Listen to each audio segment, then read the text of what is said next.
আমেরিকায় অবস্থান করা অবৈধ ভারতীয়দের সামরিক উড়োজাহাজে করে দেশে ফেরত পাঠাচ্ছে ট্রাম্প প্রশাসন। এরই মধ্যে সোমবার 205 ভারতীয়কে নিয়ে রওনা হয়েছে একটি উড়োজাহাজ। ভারতের উদ্দেশ্যে আসা বিমানটি জ্বালানি ভরার জন্য জার্মানির রামস্টেইনে থামার সম্ভাবনাও রয়েছে।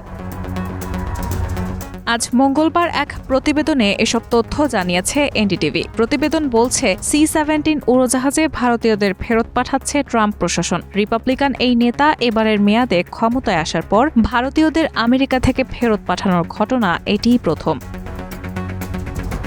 রাষ্ট্রপতি ট্রাম্প জানুয়ারিতে বলেছিলেন যে প্রধানমন্ত্রী নরেন্দ্র মোদী অবৈধভাবে মার্কিন যুক্তরাষ্ট্রে আগত ভারতীয় অভিবাসীদের ফিরিয়ে নেওয়ার ক্ষেত্রে যা সঠিক তাই করবেন। সম্প্রতি দুই নেতার মধ্যে ফোনালাপের পর এই মন্তব্য করা হয়।